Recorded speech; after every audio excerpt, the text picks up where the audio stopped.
मनिका, रंजू, कैली और तनोहर एक अंधेरी गली में बैठे थे। उनके चेहरे पर जीत की चमक थी। सालों से उन्होंने लोगों को परेशान किया था, झूठी अफवाहें फैलाकर, उनका जीवन नर्क बनाकर और काले जादू का इस्तेमाल करके उन्हें दुख दिया था। आज रात वो अपनी जीत का जश्न मना रहे थे, उन लोगों के दुख पर हंस रहे थे जिन्होंने उनका कुछ नहीं बिगाड़ा था। जैसे ही उन्हें अपने ग्लासेस उठाने चाहे, हवा एकदम ठंडी हो गई। गली की दीवारें धीरे धीरे पिघलने लगी और अचानक उनके सामने एक अजीब रेस्टोरेंट का दरवाज़ा दिखाई दिया। ऊपर एक चमकते हुए बोर्ड पर लिखा था, शंकास एटर्नल डाइन। एक अनजान ताकत ने उन्हें अंदर खींच लिया। रेस्टोरेंट का माहौल अजीब था। दीवारों पर अजीब से साइंस बने हुए थे और हवा में अजीब सी सुगंध थी, खून जैसी। रेस्टोरेंट में सिर्फ एक औरत थी, शांका। उसकी गहरी आंखें छुपाए हुए राज जैसे चमक रही थी। मैंने सुना है कि तुम लोग जीत का जश्न मना रहे हो, उसने मुस्कुराते हुए कहा। तुम लोग दुख पी जाते हो। मैं तुम्हारे लिए एक खास ड्रिंक लाई हूँ। शंका एक सिल्वर ट्रे लेकर आई जिसमें 4 ग्लास रखे थे। ग्लास के अंदर लाल, करीब करीब काला गाढ़ा लिक्विड था।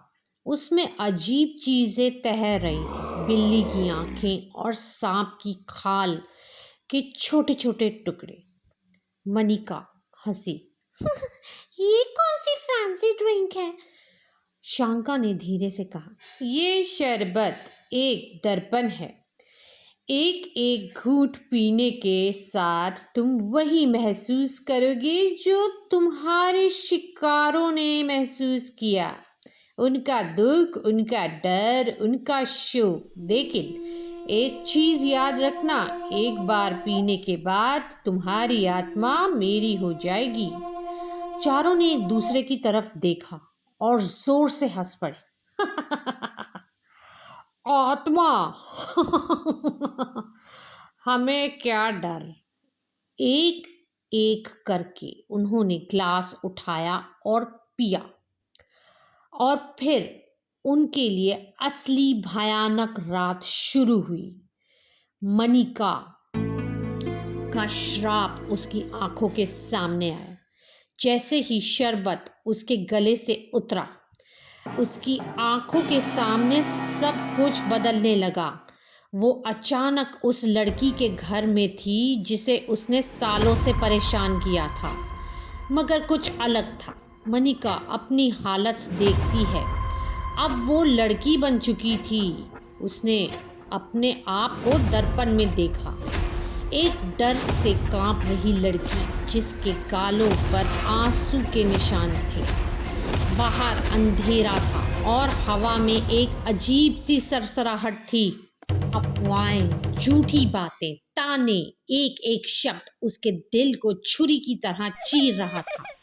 अचानक उसके कान में हल्की हल्की फुसफुसाहट सुनाई दी।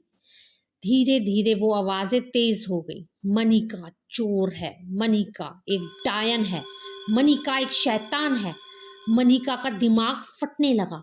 उसने अपने कान बंद करने की कोशिश की, लेकिन आवाजें और तेज हो गई।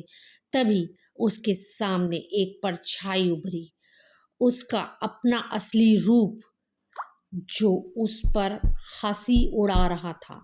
अगले ही पल वो परछाई उसकी तरफ झपटी और अंधेरा छा गया। अब बारी तनोहर की थी, उसके बदले की, जो उसने अपने पड़ोसी से लिया, अपनी जेलसी को ध्यान में रख के। तनोहर का सर घूमने लगा।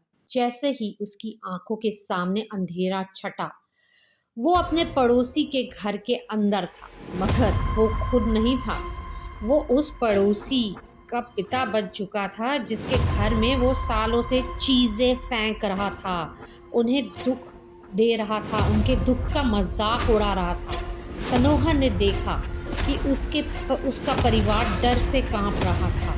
उसके बच्चे रोते हुए उसकी तरफ देख रहे थे। उसकी पत्नी चुप चुप के रो रही थी। तभी उसकी नज़र सीसीटीवी स्क्रीन पर गई। वही कैमरा जो उसने अपने पड़ोसी की हालत देखने के लिए लगाया था, मगर स्क्रीन पर पड़ोसी नहीं, उसकी अपनी शक्ल थी। एक विकराल रूप जिसकी आंखें लाल थीं। अचानक स्क्रीन छटी और उसके अंदर से एक हाथ बाहर आया, उसका अपना, मगर जला हुआ मुर्दा। हाथ ने तनोहर को खींच लिया और वो चिल्ला भी नहीं पाया। अब बारी रंजू की थी। रंजू ने अपने अकेलेपन में बहुत ही दर्दनाक काम किए थे। रंजू ने देखा कि वो एक सुनसान जगह पर खड़ी थी। ना आसमान, न जमीन, सिर्फ अंधेरा। फिर सामने से छाएं निकली।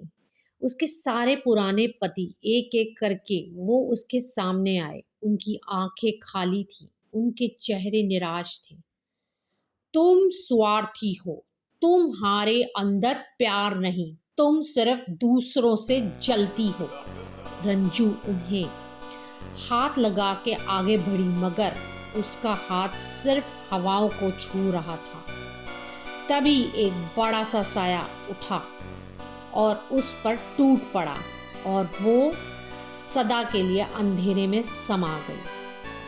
अब कैली की बारी थी। शांका ये सब देख रही थी। जैसे जैसे उसके पास बॉल्स ग्रीन हो रहे थे, वो समझ रही थी कि आत्माएं उसके पास आ रही हैं। कैली ने देखा कि वो एक शव यात्रा के बीच में खड़ी है। लड़कियां जो कभी उसके जादू का शिकार बनी थीं, चुपचाप एक दर्पण उठाए खड़ी थीं। कैली ने दर्पण में देखा।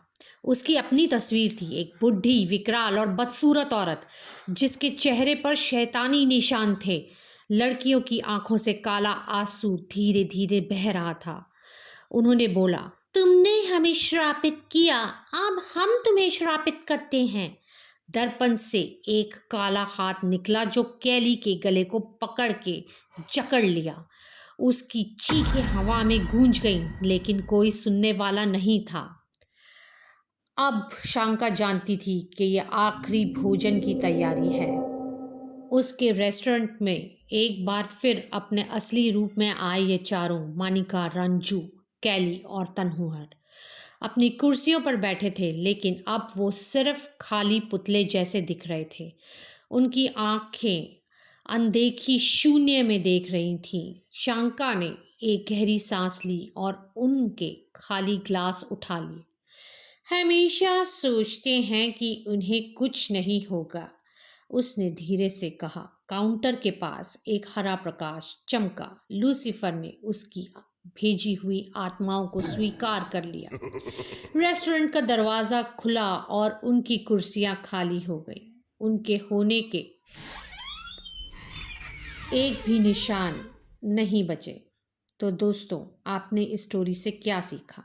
मैंने ये सीखा कि जो दूसरों को बेवजह दुख देते हैं, एक दिन वही दुख उन्हें भरकर वापस मिलता है। जुल्म का हिसाब हर जगह होता है, चाहे ये दुनिया हो या कोई और। शांका का रेस्टोरेंट अभी भी खुला है। क्या कहते हैं, कल कौन आएगा? आज जेलेसी और एंगर खत्म हुआ, अब कल क्या खत्म होगा? चलिए कल मिलते हैं। नमस्कार।